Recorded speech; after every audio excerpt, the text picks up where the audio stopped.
Ihwal kehadiran Raden Ketip di Giri Amparan Jati pada mulanya bukan sepenuhnya untuk menuntut ilmu keislaman kepada Syekh Maulana Jati, karena ayahanda Raden Ketip mengirimnya ke Giri Amparan Jati atas permintaan kakeknya, Raden Kusen.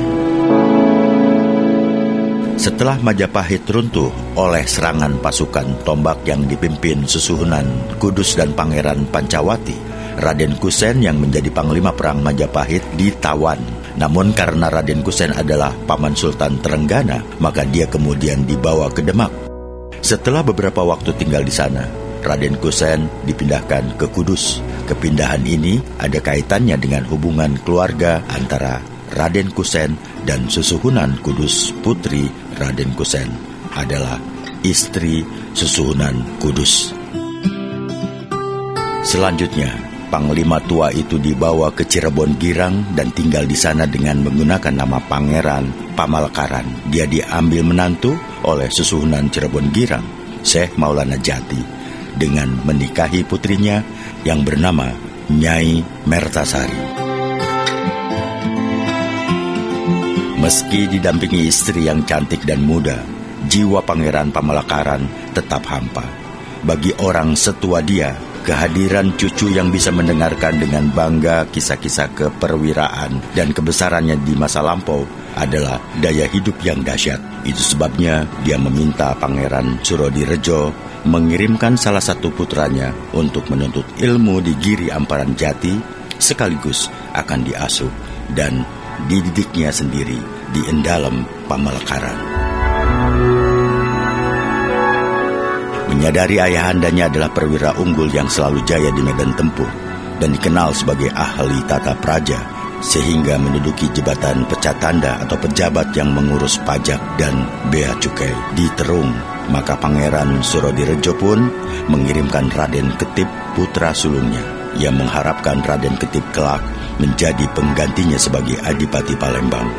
Pangeran Surodirejo yakin di bawah asuhan dan didikan kakeknya Raden Ketip akan menjadi pemimpin yang ulet, tegas, teguh pendirian, dermawan, adil, dan dicintai rakyat. Saat dikirim ke Giri Amparan Jati, Raden Ketip adalah pemuda berusia 16 tahun.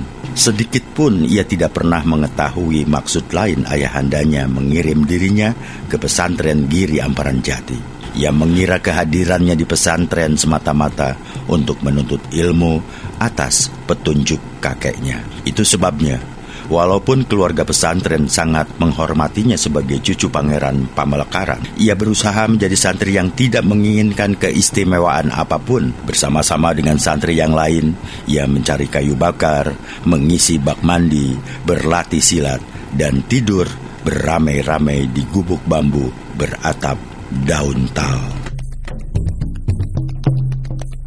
Usai mengerjakan tugas-tugasnya sebagai santri, biasanya pada malam hari Raden Ketip sesuai pesan ayahandanya datang ke Endalem Pamalakaran untuk menimba ilmu pengetahuan dari kakeknya, terutama ilmu keprajuritan dan tata praja. Namun berbeda dengan harapan ayahandanya, Raden Ketip ternyata tidak tertarik dengan ilmu keprajuritan dan tata praja. Ia lebih suka mendengarkan cerita tentang kenakalan-kenakalan kakeknya semasa remaja atau tentang pengalaman kakeknya mengarungi samudra kehidupan. Pangeran Pamalakaran yang sudah tua itu pun tampaknya lebih suka bercerita tentang berbagai pengalamannya daripada mengajari cucunya ilmu keprajuritan dan tata praja.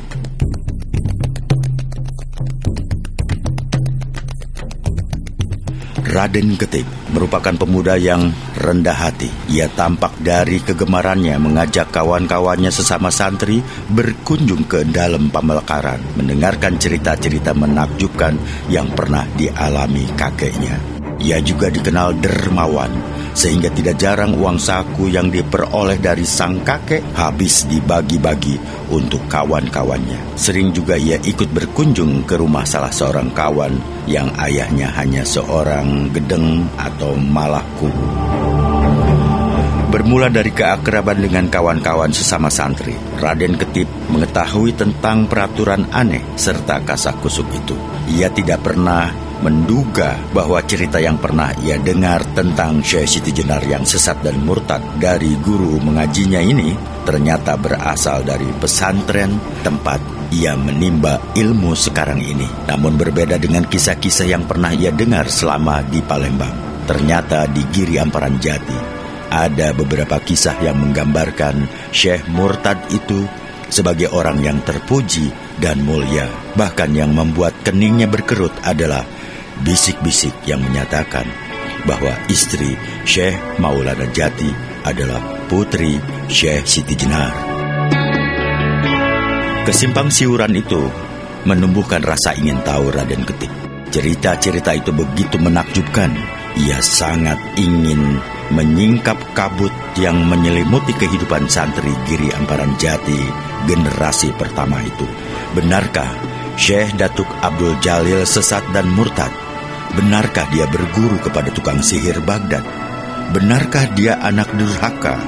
Benarkah dia bukan manusia, melainkan seekor cacing tanpa ayah dan ibu? Benarkah dia ayahanda Nyai Rara Baghdad?